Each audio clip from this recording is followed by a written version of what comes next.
Frankenstein! Chapter 23.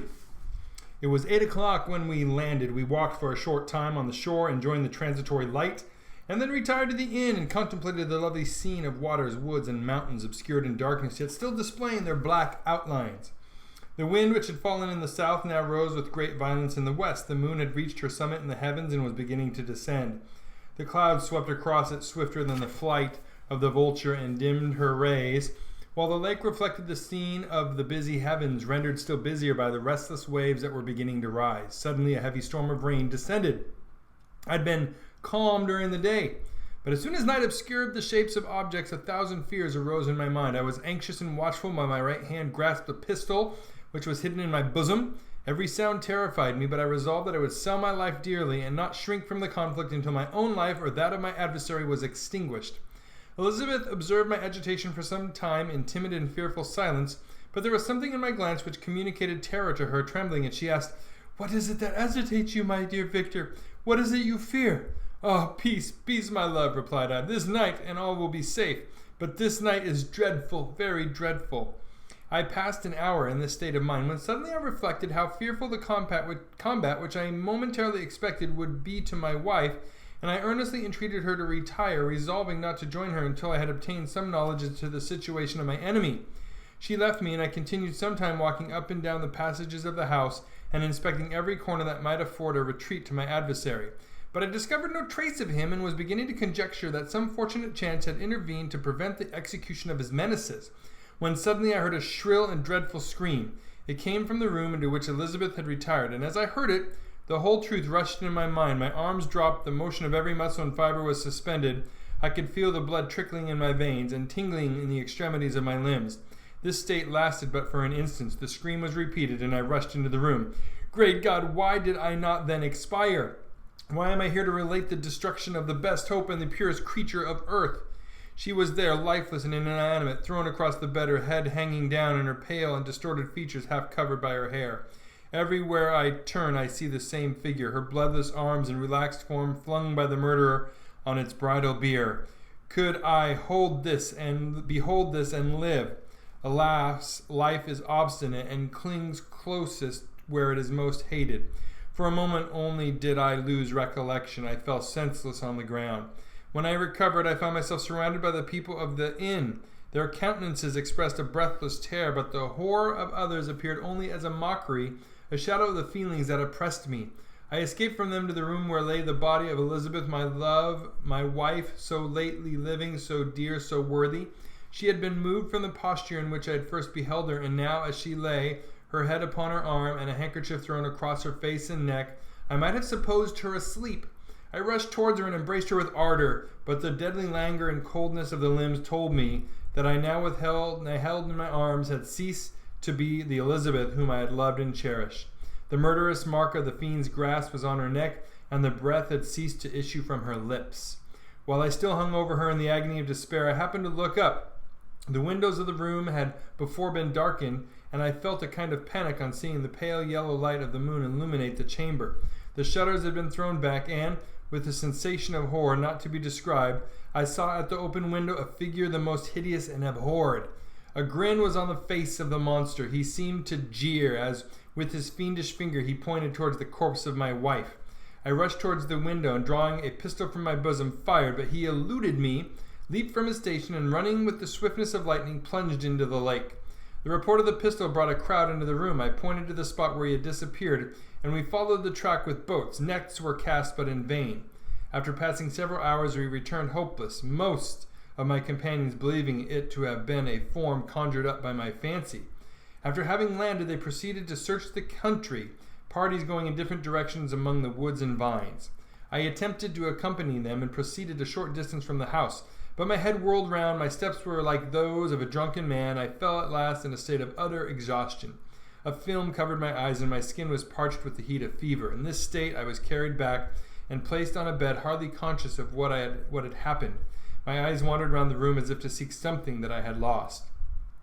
After an interval I arose, and if by instinct crawled into the room where the corpse of my beloved lay. There were women weeping around. I hung over it and joined my sad tears to theirs. All this time no distinct idea presented itself to my mind, But my thoughts rambled to various subjects, reflecting confusedly on my misfortunes and their cause. I was bewildered in a cloud of wonder and horror. The death of William, the execution of Justine, the murder of Clerval, and lastly of my wife. Even at that moment I knew not that my only remaining friends were safe from the malignity of the fiend. My father even now might be writhing under his grasp, and Ernest might be dead at his feet. This idea made me shudder, and recalled me to action. I started up and resolved to return to Geneva with all possible speed. There were no horses to be procured, and I must return by the lake, but the wind was unfavorable and the rain fell in torrents. However, it was hardly morning, and I might reasonably hope to arrive by night. I hired men to row and took an oar myself, for I had always experienced relief from mental torment in bodily exercise. But the overflowing misery I now felt and the excess of agitation that I endured rendered me incapable of any exertion. I threw down the oar and, leaning my head upon my hands, gave way to every gloomy idea that arose. If I looked up, I saw scenes which were familiar to me in my happier time, and which I had contemplated but the day before in the company of her who was now but a shadow and a recollection. Tears streamed from my eyes. The rain had ceased for a moment, and I saw the fish play in the waters as they had done a few hours before. They had then been observed by Elizabeth. Nothing is so painful to the human mind as a great and sudden change. The sun might shine or the clouds might lower, but nothing could appear to me as it had done the day before. A fiend had snatched from me every hope of future happiness. No creature had ever been so miserable as I was. So frightful an event is single in the history of man. But why should I dwell upon the incidents that followed this last overwhelming event?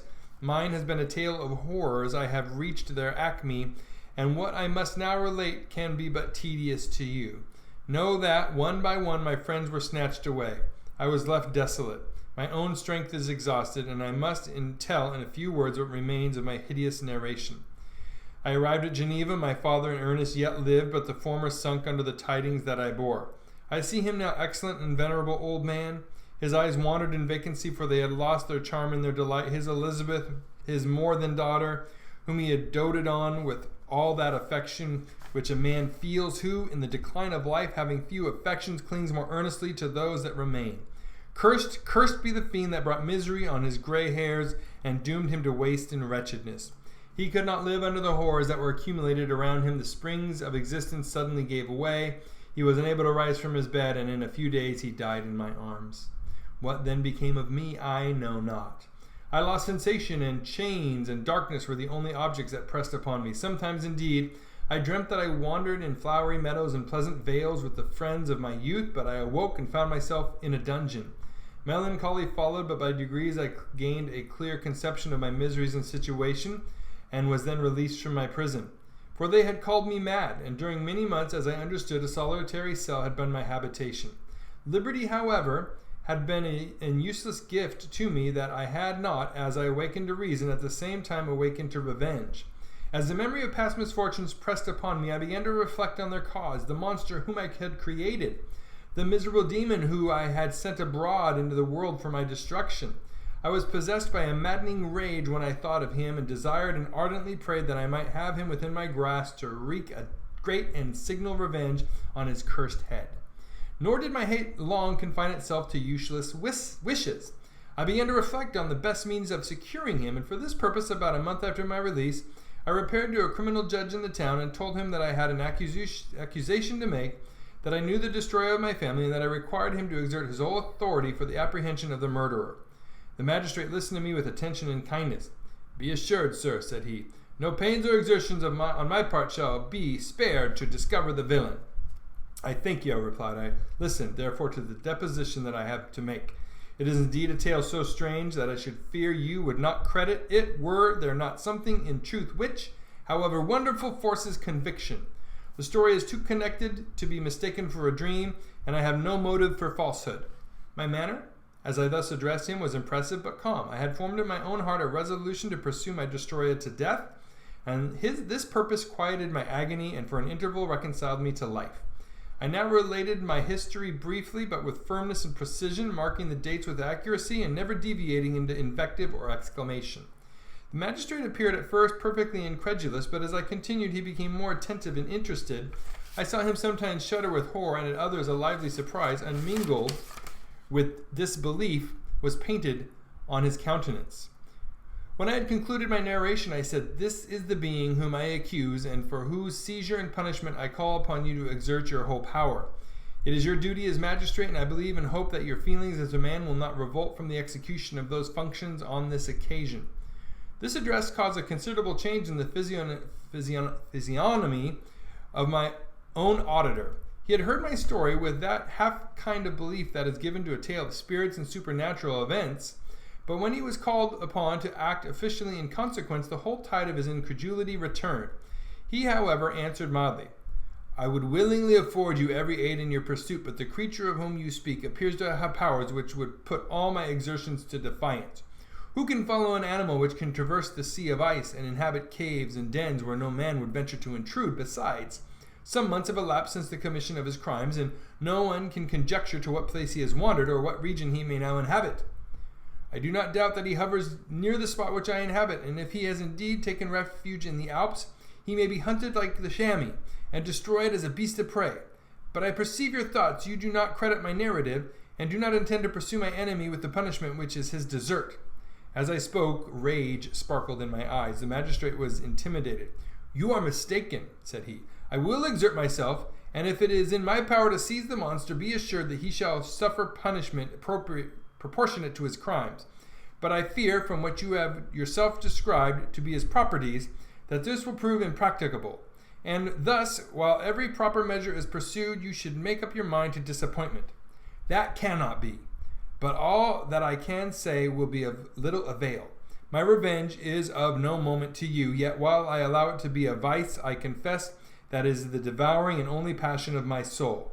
My rage is unspeakable when I reflect that the murderer, whom I have turned loose upon society, still exists. You refuse my just demand. I have but one resource, and I devote myself either in my life or death to his destruction." I trembled with excess of agitation as I said this. There was a frenzy in my manner, and something, I doubt not, of that haughty fierceness which the maiders of old are said to have possessed. But to a Genevan magistrate whose mind was occupied by far other ideas than those of devotion and heroism, this elevation of mind had much the appearance of madness. He endeavored to soothe me as a nurse does a child, and reverted to my tale as the effects of delirium. "Man," I cried, "how ignorant art thou in thy pride of wisdom! Cease! You know not what it is you say." I broke from the house angry and disturbed, and retired to meditate on some other mode of action. Thank you for watching this video. Up here, please subscribe. Over here, more Frankenstein. And these two playlists, just something to check out because you're a kind and wonderful person. Thanks for watching. Until next time.